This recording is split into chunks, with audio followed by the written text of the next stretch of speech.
vrais médias observent les faux médias. C'est comme ça que ça se passe dans la résistance. Fight! Round 2!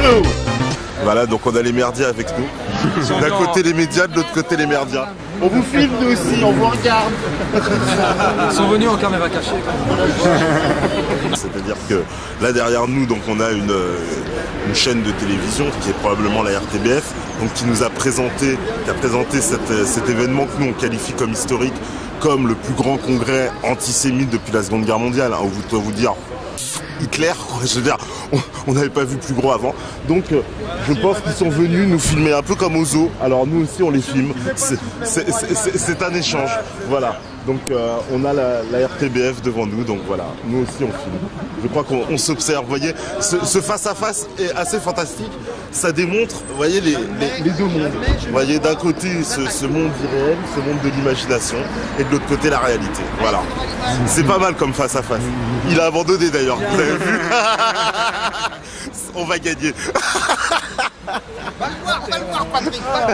France 2, alors là, voilà, on a la crème française qui est venue nous rejoindre. Ah mais il s'en va rapidement, hein. Je comprends qu'il n'est pas trop bien le bienvenu. Il faut dire que tous ces gens-là sont payés avec notre argent, petite précision quand même. Donc c'est pas ici sous Canal. Anal Plus sont là. Hein. Ils sont là. Et vous portez pas ce regard critique sur votre travail quand même? Pas le même. Non, pas le même. C'est-à-dire, vous trouvez normal de traiter par exemple des gens d'antisémites? Vous pensez que là, les gens qui sont autour de vous sont des fascistes? Ben moi, je suis sémite à la base. Ouais. Ça va être chaud de moi-même. Expliquez-nous pourquoi et expliquez-nous ce que c'est. Par exemple, j'aimerais bien comprendre le sens de l'expression l'extrême droite panafricaine telle qu'elle a été décrite. Strictement. Vous n'en savez rien. Pourtant, vous êtes venu ici. Oui. Et ben, c'était pour voir quoi? Pas ça. Voilà. C'est bien. Vous voyez la bêtise en direct, c'est quand même extraordinaire. Voilà. C'est assez extraordinaire. C'est-à-dire vous refusez de répondre aux questions. Non, je réponds aux questions. Non, c'est-à-dire vous voulez entendre. Non, bah vous répondez pas à la question. On vous demande pourquoi vous êtes venu ici. Vous l'évitez la question. Ouais. Pourquoi vous êtes venu ici alors que dans la presse il y a une campagne donc, de calomnie contre cette manifestation en traitant d'un congrès, un rassemblement antisémite, un rassemblement de fascistes. Est-ce qu'on a des têtes de fascistes? Est-ce qu'on ressemble à des fascistes? Je sais pas à quoi ça ressemble. Non, ça veut rien. Je ne sais pas à quoi ressemble un fasciste. Alors, nous non plus. Je pose la question, qu'est-ce qu'un fasciste, monsieur? Ça remonte le cours d'histoire. Ah, c'est Quelqu'un c'est marrant parce que les désigne un autre en le jugeant. Des questions. C'est marrant comment vous êtes à la place du cœur de l'autre. Parce que vous vous sentez un petit peu inversé. D'habitude, c'est vous qui menez le bal, hein, qui montrez ce que vous voulez au reste du peuple, malheureusement, qui est obligé de vous croire. Et là, on va pouvoir montrer l'autre visage. C'est-à-dire, vous voyez, des médias désemparés, dès qu'on leur pose un peu une question sérieuse, ils sont un peu déstabilisés. C'est normal. Énorme. C'est-à-dire, lui, il se prépare à la charge, apparemment. Et voilà, de belles images. Caméra, c'est des armes aujourd'hui. Ouais. C'est comme un sniper. Il faut penser aux mecs, les snipers israéliens de Maiden. Ils étaient cachés comme ça aussi.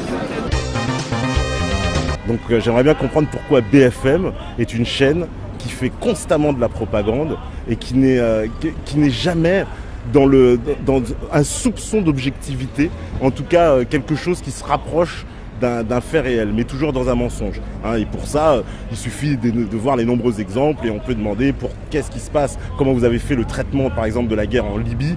Hein, vous ne nous avez jamais expliqué qu'à aucun moment qu'il s'agissait de véritables djihadistes, des terroristes qui étaient soutenus par l'OTAN. Pourquoi est-ce que les massacres de l'OTAN ont été constamment cachés par BFM? C'est-à-dire qu'il y a eu quand même presque 200 000 morts dans cette affaire. Mais si je regarde BFM, absolument pas, c'est un peuple qui se libère. J'aimerais comprendre aussi pourquoi BFM, lorsqu'il s'agit de la Syrie, nous fait un traitement en nous expliquant jamais que ce sont des terroristes de groupe Al-Nosra, de Al-Qaïda, qui sont introduits par la Turquie, qui sont infiltrés par des avions de l'ONU. Ça, non, parce que voilà, et financés par le Qatar, par l'Arabie Saoudite. Qu'on m'explique. Hein, pourquoi BFM ne nous explique jamais que concernant l'affaire ukrainienne, il y a des partis comme Svoboda, des véritables nazis, parce que les nazis, ils sont là-bas. Hein, il ne faut pas venir les chercher à Bruxelles. En ce moment, il faut aller à Kiev pour aller chercher les nazis. Hein, il faudrait demander aussi pourquoi BFM ne relaie pas les informations sur lesquelles on a trouvé des snipers israéliens et des snipers de l'OTAN sur la place Médane et que c'est eux qui avaient tiré sur la foule et qui ont semé le chaos dans lequel est l'Ukraine.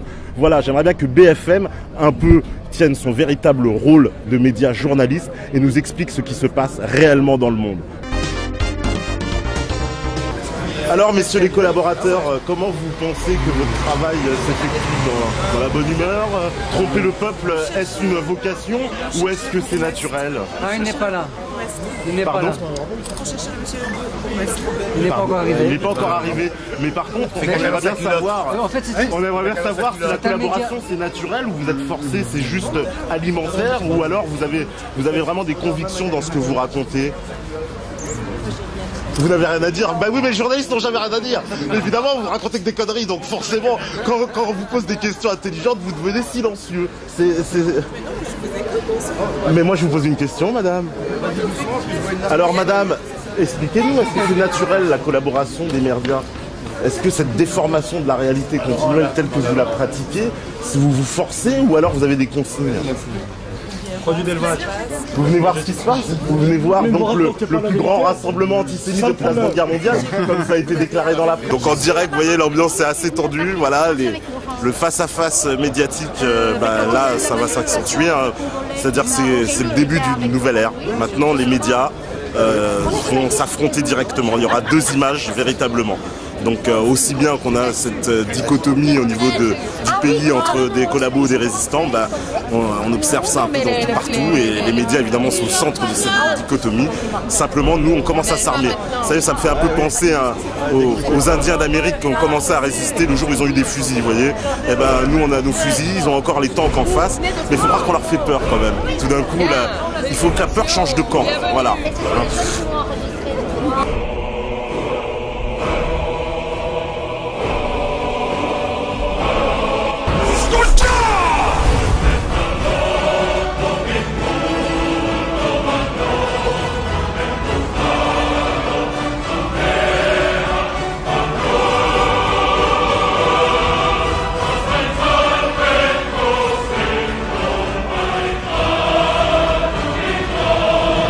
You win. Perfect.